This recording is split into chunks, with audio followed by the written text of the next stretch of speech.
नमस्कार दोस्तों, target with PS Parihar channel में आपका स्वागत है। सुबह के इस वीडियो में ऐसी सूचनाएं होती हैं जो विभिन्न समाचार पत्रों पर छपी होती हैं और विद्यार्थियों के लिए आवश्यक होती हैं। तो आइए शुरू करते हैं और देख लेते हैं कि आज के समाचार पत्रों में विद्यार्थी जीवन से संबंधित कौन कौन सी सूचनाएं हैं। आगे बढ़ने से पहले एक सूचना है उन विद्यार्थियों के लिए जो विद्यार्थी यूपीपीएससी अथवा बीपीएससी की भर्तियों की तैयारी कर रहे हैं।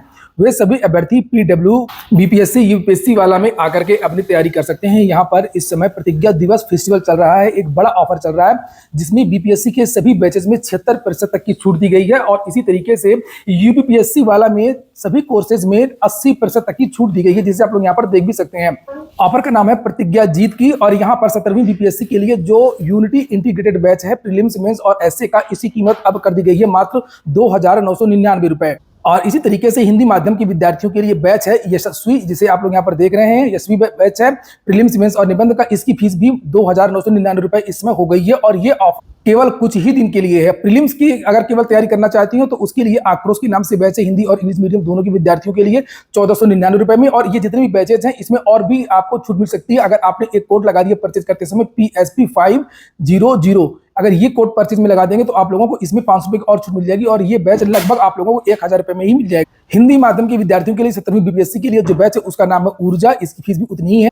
वहीं पर अगर हम बात करें यूपीपीएससी की तो इसके लिए एक यूनिटी बैच है, यहाँ पर संयुक्त 2.0 के नाम से बैच है और ये बैच है यूपीपीसीएस प्रीलिम्स के लिए और आरओ प्रीलिम्स के लिए। इसकी फीस भी केवल 1,499 रुपए है और अगर प्रीलिम्स और मेंस दोनों की तैयारी आपको करनी है तो इसका ऑनलाइन बैच मात्र 3,999 रुपए में है, जिसका नाम है सक्षम 2.0। और हिंदी माध्यम के विद्यार्थियों के लिए एक फाउंडेशन बैच भी है 2025 पीसीएस के लिए, यूपीपीसीएस के लिए, जिसका नाम है प्रथम। ये देखिए, और इन बैचेस में भी आप लोग कोड लगा सकते हैं PSP 500। यूपीपीसीएस का जो प्रीलिम्स और मेंस का बैच है उसका नाम है यूनिटी बैच, ये देखिए, और इसकी फीस है 2,999 रुपए। ये आप केवल कुछ दिन के लिए है और उसके बाद में जो कीमतें हैं वो रिवर्स हो जाएंगी। और अधिक जानकारी और ये सारा एचडी मटेरियल सब कुछ आप लोगों को इसके एप्लीकेशन पर मिलेगा।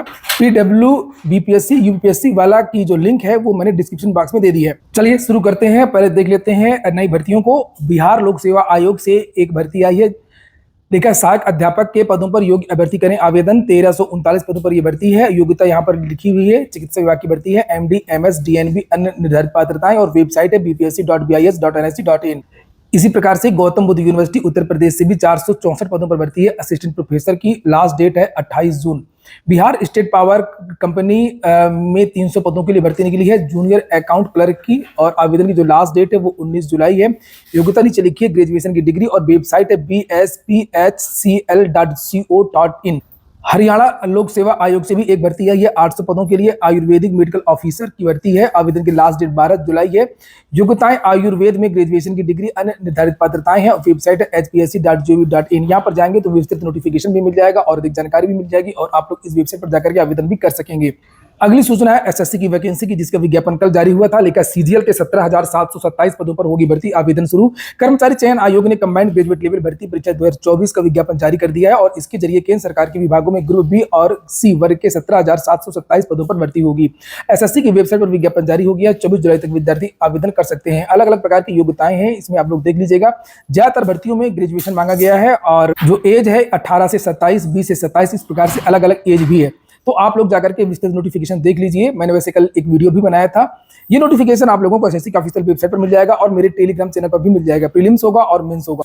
एक और सूचना है डीएलएड की, यूपी से डीएलएड कर सकेंगे देश भर के छात्र। अच्छा, वास्तव में ये कि उत्तर प्रदेश में शिक्षक भर्तियां आ नहीं रही हैं तो कोई डीएलएड बीएड कर नहीं रहा है। बीएड की सीटें खाली जा रही हैं, डीएलएड की सीटें खाली जा रही हैं और यही कारण है कि अब जो दूसरे राज्यों के विद्यार्थी हैं उनके लिए द्वार खोल दिए गए हैं कि बाहरी राज्य के विद्यार्थी यहाँ पर आकर के डीएलएड कर सकते हैं। पहले डीएलएड करने के लिए योग्यता जो होती थी ग्रेजुएशन, उसमें एक चीज और होती थी कि जो उत्तर प्रदेश का निवासी होगा वही डीएलएड कर सकता है यहाँ के विद्यालयों से। लेकिन अब ये बदलाव किया जा रहा है। लिखा है कि पिछले साल खाली रह गई थी 70,100 सीटें, तो तरह तरह के जतन किए जा रहे हैं। कई बार इसकी लास्ट डेट भी बढ़ाई गई थी आवेदन के लिए।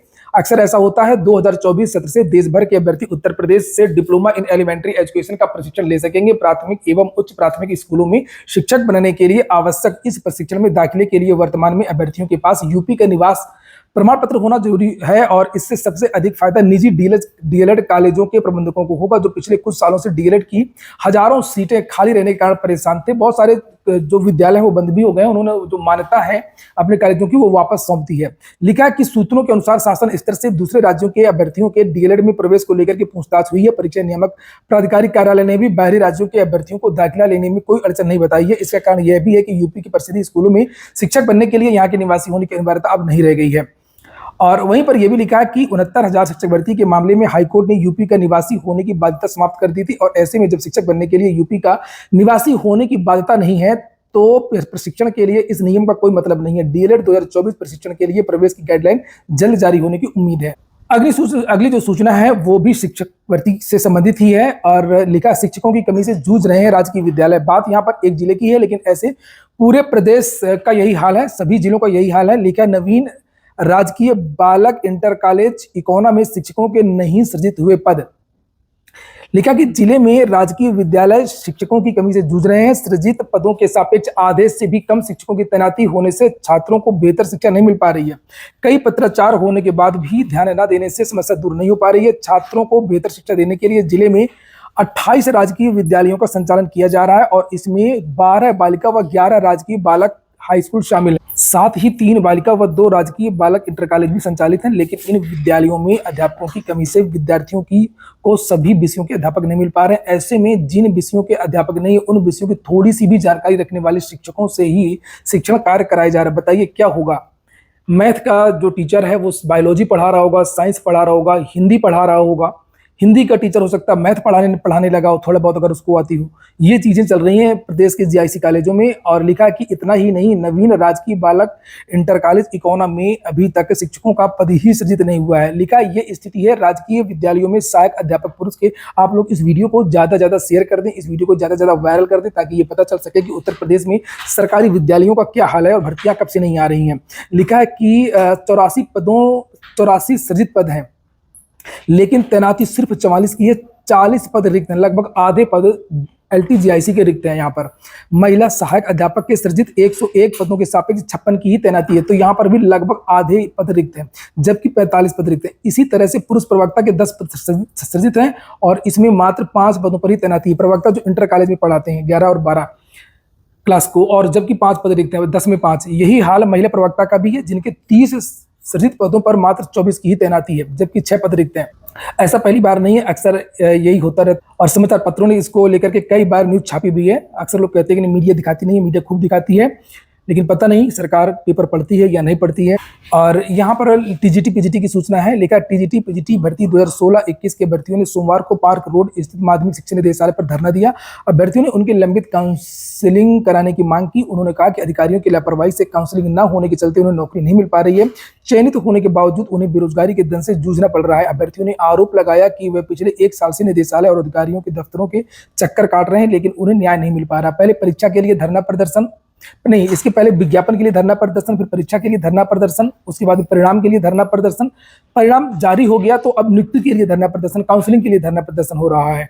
लिखा है अभ्यर्थियों ने बताया कि हाईकोर्ट के आदेश एवं प्रतीक्षा सूची में 350 पद खाली होने के बाद भी सरकार उन्हें नियुक्ति नहीं देना चाह रही है। उन्होंने निदेशक डॉक्टर महेंद्र देव पर गलत व्यवहार का आरोप भी लगाया।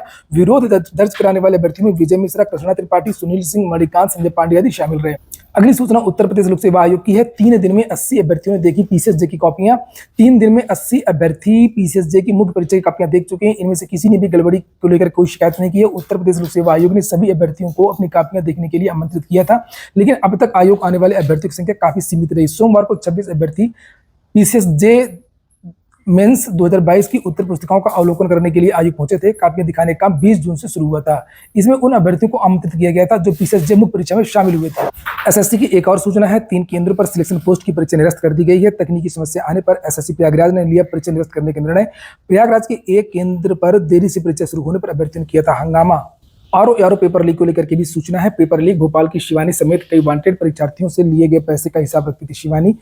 मास्टरमाइंड राजीव नयन मिश्रा की खास दोस्त तलाश प्रदेश की राजधानी भोपाल स्थित प्राइवेट प्रिंटिंग प्रेस से समीक्षा अधिकारी की प्रारंभिक परीक्षा के पेपर लीक मुकदमे में शिवानी सिंह सहित कई युवकों को वांछित कर दिया गया है। और मास्टरमाइंड राजीव नयन मिश्रा की खास दोस्त शिवानी भी भोपाल के भरत नगर की रहने वाली है। वो परीक्षार्थियों से लिए गए पैसे का हिसाब रखती थी। गिरोह के सदस्यों ने शिवानी, नमन भ्रामरी समेत को भी आरओ का पेपर भेजा था। स्पेशल टास्क फोर्स एसटीएफ की टीम भोपाल से पेपर लीक कराने वाले गिरोह का भंडाफोड़ किए जाने के बाद अब वांछित अभियुक्तों की तलाश में जुट गई है। वहीं सोमवार को सिविल लाइंस पुलिस ने गिरफ्तार प्रिंटिंग प्रेस कर्मी सुनील रघुवंशी, सुभाष प्रकाश, अमरजीत, विशाल दुबे, संदीप पांडे और विवेक उपाध्याय को कोर्ट में पेश करने के बाद नैनी जेल में दाखिल कर दिया।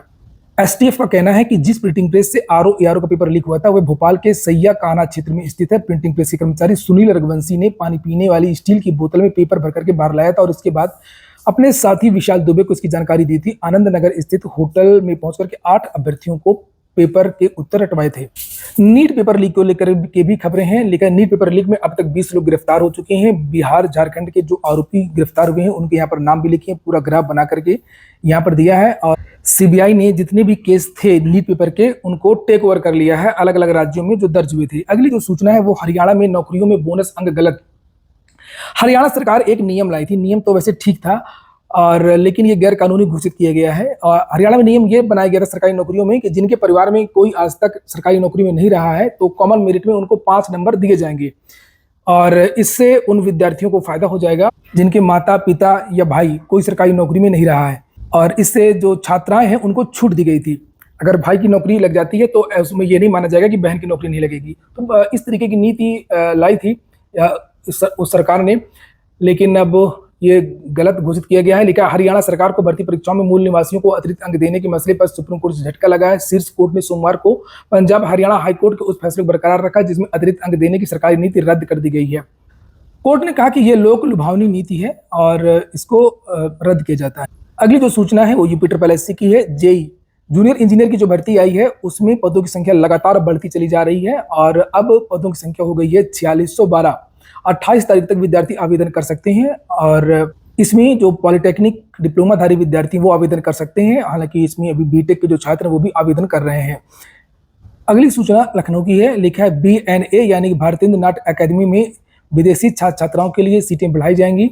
शहर के कई संस्थानों में पढ़ते हैं विदेशी छात्र छात्राएं। IT कॉलेज स्नातक पाठ्यक्रमों की जो प्रवेश परीक्षा है वो 2 और 3 जुलाई को होगी। लिखा ईसाबेल थोबर्न IT कॉलेज में शैक्षिक सत्र 2024-25 के तहत स्नातक पाठ्यक्रमों में दाखिले के लिए प्रवेश परीक्षा की तिथियां घोषित कर दी गई हैं। इस संबंध में कॉलेज प्रशासन की ओर से आधिकारिक वेबसाइट पर दिशा निर्देश भी जारी कर दिए गए हैं। नेशनल में 8 जुलाई से प्रवेश परीक्षा शुरू होगी। नेशनल PG कॉलेज में स्नातक व प्रास्नातक पाठ्यक्रमों में आवेदन करने की अंतिम तारीख बढ़ा दी गई है। अब इच्छुक अभ्यर्थी 3 जुलाई तक आवेदन कर सकते हैं। पहले यह तारीख 20 जून तक की गई थी। BTech MBA और MCA की चॉइस फिलिंग 17 तारीख से होगी। लिखा है कि अब्दुल कलाम टेक्निकल यूनिवर्सिटी की ओर से शैक्षिक सत्र 2024-25 के लिए BTech MBA MCA और MCA लेटरल एंट्री पाठ्यक्रमों के लिए पंजीकरण शुरू कर दिए गए हैं और इसके तहत यूपी तकनीकी प्रवेश काउंसलिंग वेबसाइट के जरिए प्रक्रिया कराई जा रही है। 10 जुलाई तक रजिस्ट्रेशन करना है। अवध गर्ल्स डिग्री कॉलेज में BA काउंसलिंग 27 तारीख से। अवध गर्ल्स डिग्री कॉलेज में BA पाठ्यक्रम में प्रवेश के लिए 27 जून से दोबारा काउंसलिंग की प्रक्रिया शुरू की जाएगी। NTA में बड़ा बदलाव होने जा रहा है। नेशनल टेस्टिंग एजेंसी में लिखा केंद्र ने हाल ही में अधिसूचित प्रश्न पत्र लीक विरोधी कानून के तहत नियम सोमवार को सार्वजनिक कर दिए। इसके तहत राष्ट्रीय भर्ती एजेंसी को कंप्यूटर आधारित परीक्षा के लिए नियम, मानक और दिशा निर्देश तैयार करने का दायित्व सौंपा गया है। सार्वजनिक परीक्षा अधिनियम 2024 के लागू होने के कुछ दिनों के भीतर ही नियमों को अधिसूचित कर दिया गया। यह भर्ती परीक्षाओं में धांधली को रोकने के लिए अनुचित साधनों के इस्तेमाल के लिए पहला राष्ट्रीय कानून है। NTA के अधिकारियों में एक और आरोप लगा कि इन्होंने OMR में भी कुछ हेरफेर किया है। लिखा सुप्रीम कोर्ट में याचिका दाखिल कर MBBS सहित अन्य स्नातक स्तरीय चिकित्सा पाठ्यक्रमों में दाखिले के लिए आयोजित राष्ट्रीय पात्रता सह प्रवेश परीक्षा NEET UG 2024 में राष्ट्रीय परीक्षण एजेंसी के अधिकारियों की संलिप्तता की जांच कराने की मांग की है। याचिका में यह आरोप लगाया गया कि NEET UG 2024 में अन्य अनियमितताओं के अलावा पेपर लीक के अलावा NTA के अधिकारी OMR सीट में भी हेराफेरी करने में शामिल रहे हैं। तो जब मामला खुलता है और शुरुआत होती है तो इसी तरीके से परत दर परत और नए मामले निकल करके आते हैं और NTA हमेशा विवादों में रहा है और लोग इसको भंग करने की मांग भी करते रहे हैं। जब से NTA से परीक्षा होने लगी है तब से कट ऑफ बहुत ज्यादा जाने लगा है। पारदर्शिता का अभाव है। NTA एंट्रेंस एग्जाम की जो आवेदन की फीस होती है वो बहुत ज्यादा होती है। तो ठीक है दोस्तों, ये हो गया आज का वीडियो आपको अच्छा लगा हो, आपके काम का हो तो लाइक अवश्य कर दें। जिन छात्रों ने चैनल को सब्सक्राइब ना किया हो सब्सक्राइब कर लें। पूरा वीडियो सुनने के लिए बहुत बहुत धन्यवाद।